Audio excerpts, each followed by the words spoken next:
Ang Ginoo manakaninyo kinutlo gikan sa Ebanghelyo sumala ni San Lucas.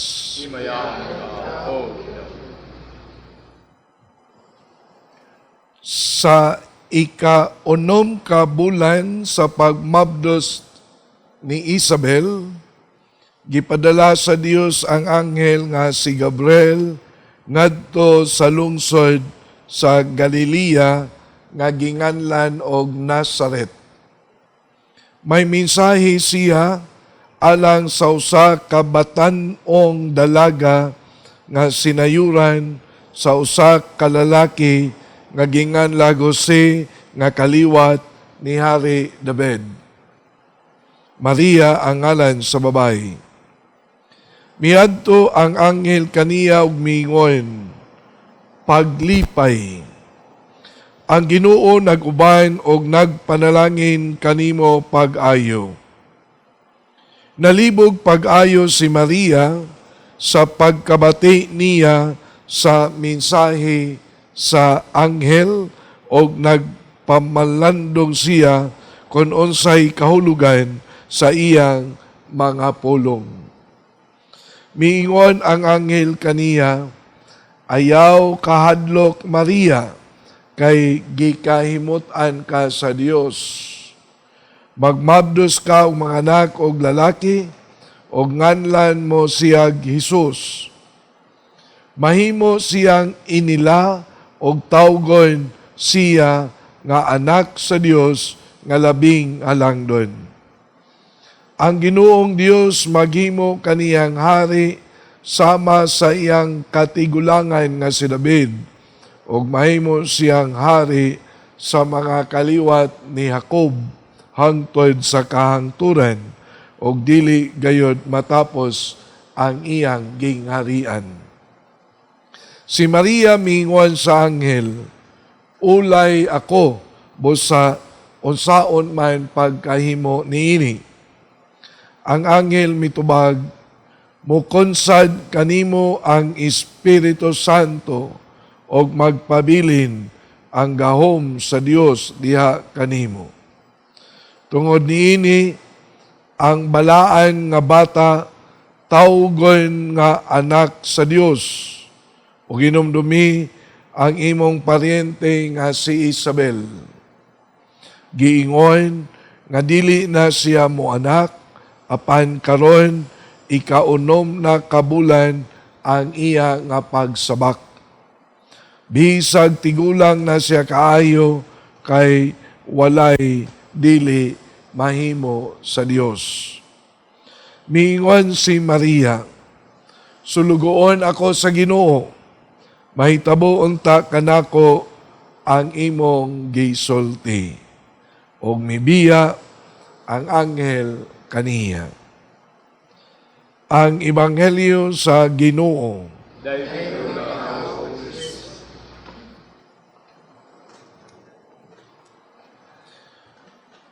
Mga isuon sa introduction, ginaingon aniya kita karon sa ikaupat nga Domingo sa Adbento. Kung ninyo mabantayan sa ato ang korona sa Adbento, sa Advent wreath, ang upat ka kandila gidagkutan na. Kay lagi, aniya naman ta sa katapusan nga Domingo sa Adbento ang ikaupat. And then nindot sa kaayo, kay ang ato apod nga Ebanghelyo, mauman ang gingon the story of the Annunciation. Sa ato pa, niining ikaupat nga Domingo sa Adbento, si Maria ang ato ang modelo, si Maria ang ato ang inspirasyon, si Maria ang ato ang tutukan, niining katapusan nga Domingo sa Adbento, pagpangandam nato sa pag-abot sa Pasko. Pasko na, hapit na, dool na, dili ba? Samtang nagbasa ko sa Ebanghelyo, nahinumdum ko ni adtong pag-appeal nako og pilgrimage sa Holy Land nga diin ang matawag nato the church or the cathedral of the Annunciation ngadto sa Nazareth kining gisgutan sa ebanghelyo apil man na sa itinerary. Nga diin tuwa didto ang balay ni Maria, and then gibuhatan og dako nga simbahan, and then nakasulod mi didto, nakakanta pod mi og Marian song nga O Birhen Maria at ubangan sa iyang balay. Dili lamang nga nakakanta mi ngadto og O Birhen Maria, nakasaka mami sa taas kay ang simbahan tuwa man sa taas niya ang balay ni Maria diri man sa ubos, and then gitagaan mi kay gayunan nga makamisa ko didto uban sa ako ang grupo. Di pa ko malimot sa akong wali ug akong giingnan ang akong grupo ni agyud ta sa tugkaran.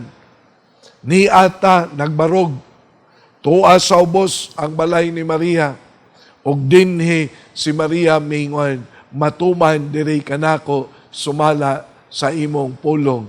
Fiat ni Maria, yes ni Maria, nga diin nagpahinumdom kanato sa commitment ni Maria isip mao ang gipili nga inahan sa Dios.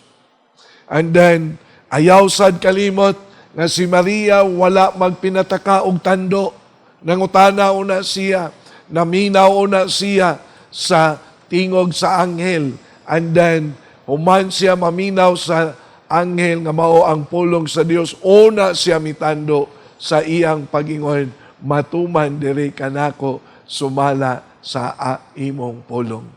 Mao ni nga niining katapusan nato nga Domingo sa Advento, kumusta man ang atong commitment sa ato ang pagka-Kristiyano?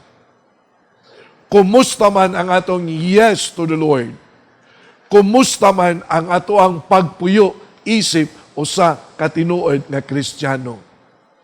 Kay nindot ra ba pod kaayo sa nga tanan, kay mao biya gyud ni ang gidala ni Maria sa iyang panaw ngadto sa Bethlehem, where the first Christmas was celebrated ngadto sa pasungan.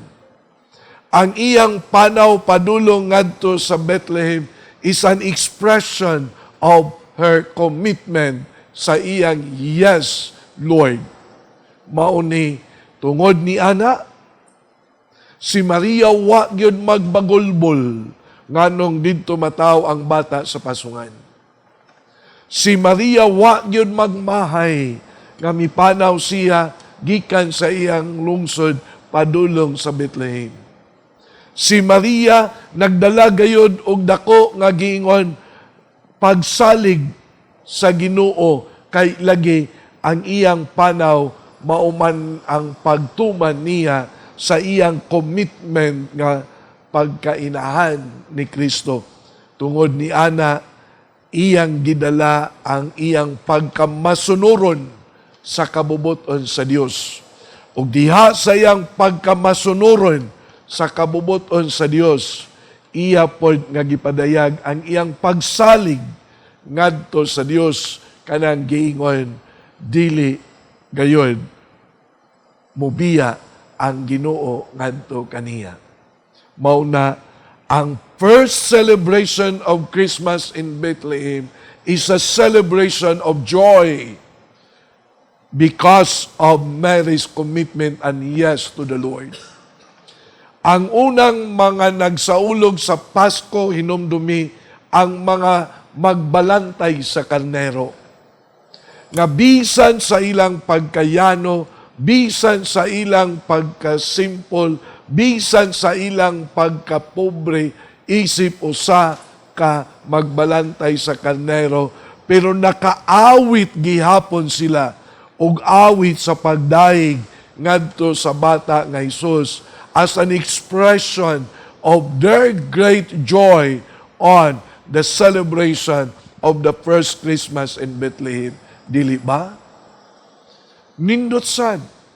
Kung ato pod nga tan-awon, bisan ang tulo ka giingon kataong makinaadmanon were also given the chance to celebrate the first Christmas in Bethlehem. bisan sa kalayo sa ilang panaw, bisan sa ilaha nga kahimtang sa kinabuhi, sa ilang pagkamaalamon o sa ilang pagkaadunahan, pero atubangan sa Ginoo ilang gihatag ang tanan pinaagi sa paghalad sa ilang tagsa-tagsa ka mga gasa, kay lagi is an expression of their great joy in finding, in seeing sa bata nga Hesus sa pasungan. Mausab, ganini untang atong Pasko nga sa ulugan, we have to celebrate with great joy. Sama nga si Maria nagmalipayon sa pagkadungog niya sa tingog sa bata nga Hesus nga natawo sa pasungan. Sama nga si Maria nagmalipayon nga nakig-uban kang Jose og sa bata nga Hesus sa pasungan. It's a celebration of joy. Ayaw ipagan ang Pasko kay tungod lang nagbagulbol ka kay ang imong nadawat gikan sa Unitap or sale. That's not the celebration of Christmas. Ayaw ipagan ang Pasko nga dili nato papilon ang uban kay lagi wa kaamot sa catering. That's not the celebration of Christmas. Ayaw ipagan ang Pasko kay wa tay nadawat sa Pasko. Christmas is a celebration of joy in sharing and giving, not on receiving. Ayaw ipagan ang Pasko diha usab sa ato apod nga matawag na to, di ta kaadtong mall, di ta kaadto og kapalit sa gusto natong paliton. That is a celebration of God's presence in us. That is a celebration of God's grace given to us. Ang kinabuhi nga imong giangkor, gibutang sa grasya sa Dios, that is enough for us to celebrate with great joy. Ang kalipay nga bisan sa ups and downs in life, makakita pa ka og paglaom. Ang kalipay nga bisan sa problema nga giatubang, but because of God's grace, everything becomes bearable. Ang kalipay nga bisan kon gilaay ka, pero naagihapon ang kalig-on, kalinaw within because of God's presence. Manginaw kita nga ato ning andamon o ato ni nga tan-awon diha usab sa atong pakig-uban kang Maria niining katapusan natong Domingo sa pagpanaw ngadto sa Pasko. So I would like to invite all of you to once again look into what is and what happened now, our commitment to the Lord. Kung nagmalipayon kita sa atong kinabuhi isip usa ka Kristiyano, it's a great blessing in us.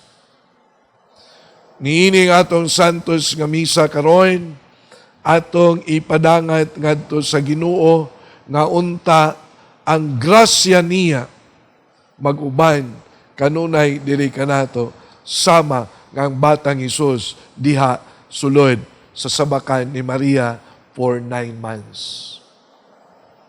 Niining atong misa karon, ato sab nga iapil sa atong mga pag-ampong, atong mga kaigsuonan nga nabugatan sa ilang tagsa-tagsa kahimtang sa kinabuhi nga wala na makakita, wala na makabati sa kaanindot sa presensya o sa grasya sa Dios nga miabot sa atong kinabuhi. Ato ning dalhon aron inigabot sa Pasko, we can celebrate Christmas with great joy. Manghinaot kita.